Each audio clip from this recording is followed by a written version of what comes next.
हरीश का चयन भारतीय पुलिस सेवा में हो गया था। प्रशिक्षण के पश्चात उसकी पहली नियुक्ति रेलवे पुलिस फोर्स में सहायक पुलिस अधीक्षक के पद पर हुई थी। उसका मुख्यालय कोटा था। उसे कोटा से आगरा और कोटा से दिल्ली वाले रूट की जिम्मेदारी दी गई थी।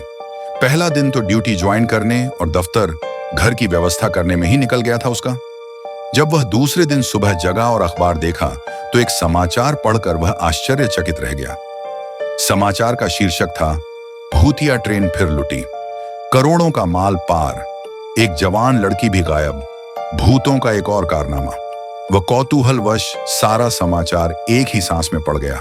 यह घटना कोटा आगरा एक्सप्रेस में हुई थी और उसी ट्रेन को भूतिया ट्रेन भी कहा जाता था। यह घटना गंगापुर सिटी और हिंडौन के बीच घटी थी। जब यह ट्रेन लुटी तब रात के करीब 12 बजे थे। उसके दिमाग में बहुत सारे प्रश्न कौंधने लगे। भूत कैसे ट्रेन लूट सकते हैं? वे इसी ट्रेन को क्यों चुनते हैं? यह घटना रात को 12 बजे के आसपास ही क्यों होती है? घटना भी सवाई माधोपुर और हिंडौन के बीच ही घटित क्यों होती है? अखबार में पिछली सारी घटनाओं का पूरा ब्यौरा भी दिया गया था।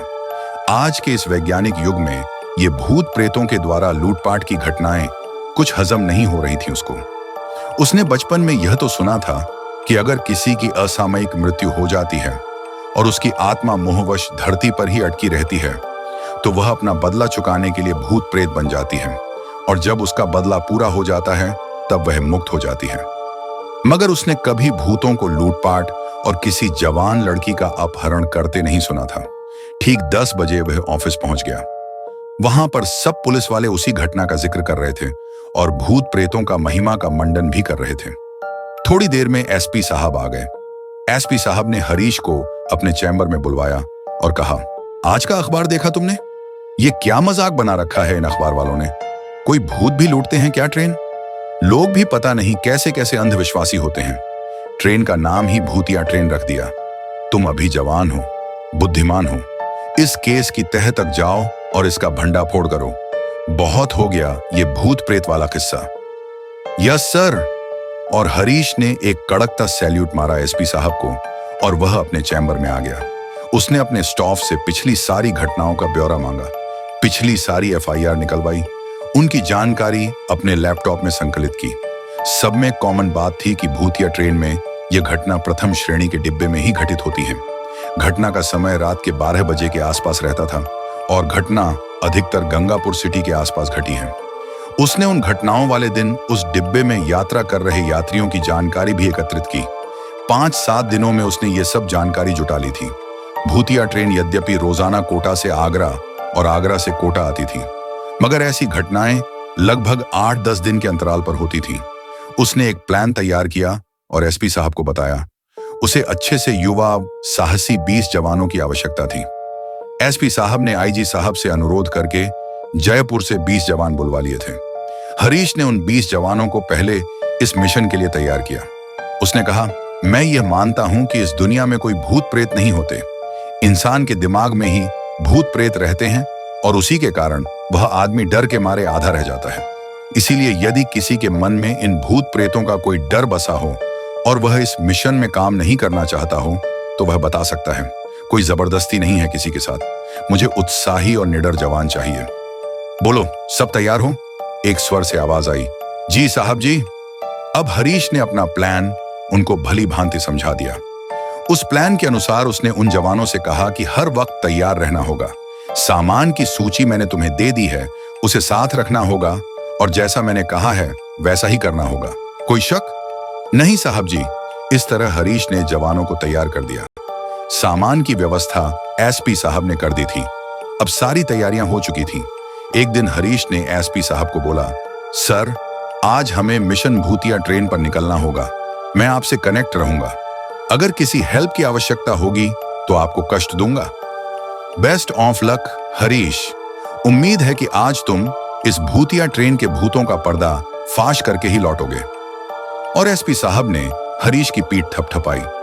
प्लान के मुताबिक वह प्रथम श्रेणी वाले डिब्बे में चढ़ गया। बाकी जवानों को अपनी अपनी पोजीशन पर तैनात कर दिया। उसने एक बार उस डिब्बे का भ्रमण कर जायजा लिया। सभी जवान सिविल ड्रेस में थे और यात्री लग रहे थे। हरीश ने देखा कि उस डिब्बे में एक सुंदर सी लड़की भी बैठी हुई है। वह उस लड़की के सामने वाली सीट पर जाकर बैठ गया और एक किताब में डूब गया। ट्रेन कोटा से ठीक 9 बजे रवाना हो गई। वह ट्रेन सवाई माधोपुर ठीक 11 बजे पहुंच गई थी। अभी तक सब कुछ सामान्य ही था। सवाई माधोपुर से ट्रेन रवाना हो गई। इसकी सूचना मोबाइल से एसपी साहब को दे दी थी।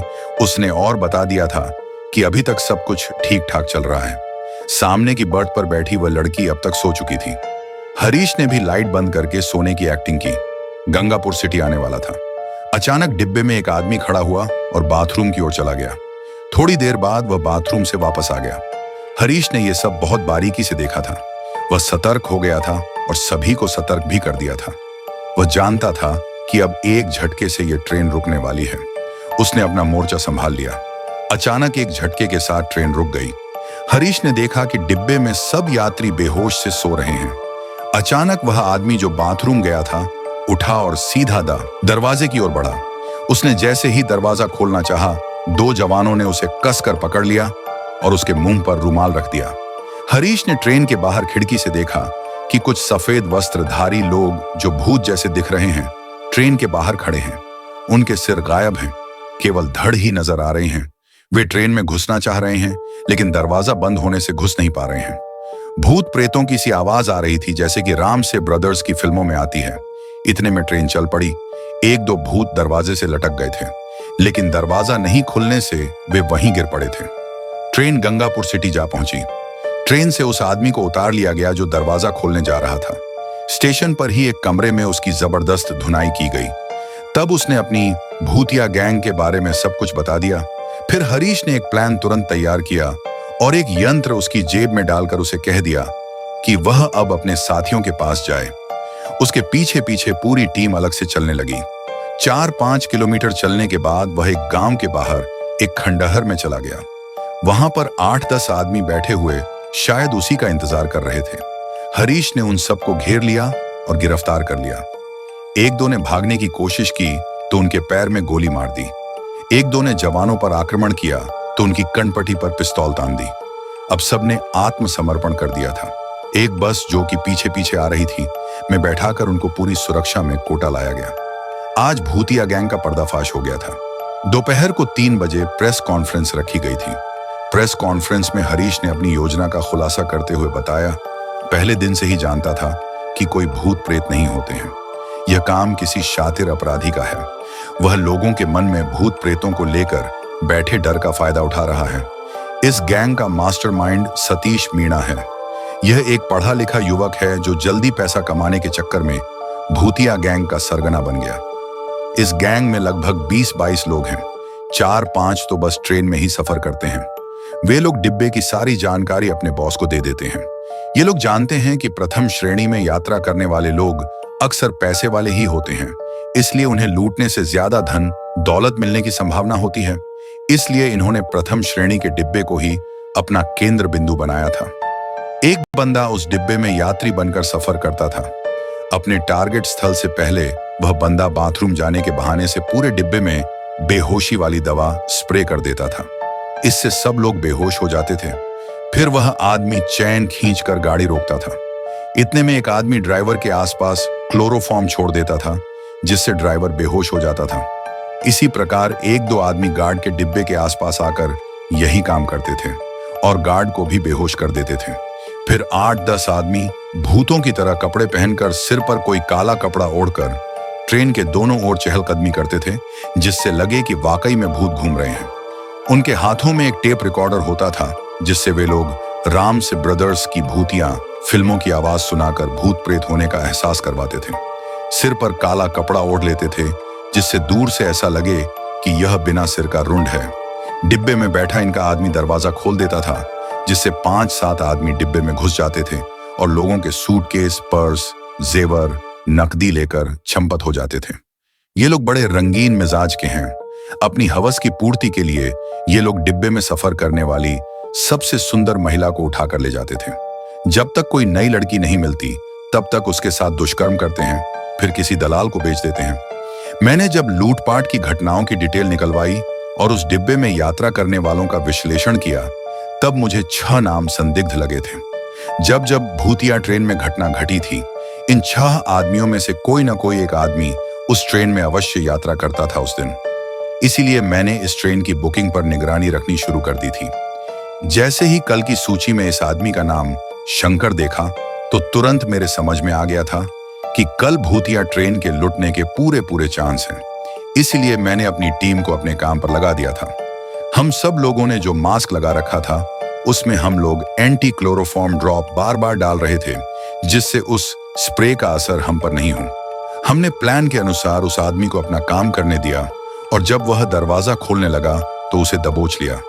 इसी तरह हमने एक बंदा ड्राइवर के केबिन में ड्राइवर बनाकर भेज दिया। जब ओरिजिनल ड्राइवर बेहोश हो गया तब हमारे बंदे ने ट्रेन चलाकर गैंग के मंसूबों पर पानी फेर दिया। बाकी का काम शंकर ने पूरा कर दिया। जब इसकी ठुकाई होना शुरू हुई तो इसने सारी बातें साफ साफ बता दी। हमने इसके पास एक मशीन छोड़ दी जो इसकी लोकेशन बता रही थी। इसके पीछे पीछे हम गांव के खंडहर तक आ गए, जहां पर ये सब लोग इकट्ठे होकर लूटे गए माल का बंटवारा करते हैं, फिर दारू पार्टी करते हैं और उस लड़की से दुष्कर्म करते हैं। कल हमारे कारण ये किसी लड़की का अपहरण नहीं कर पाए थे।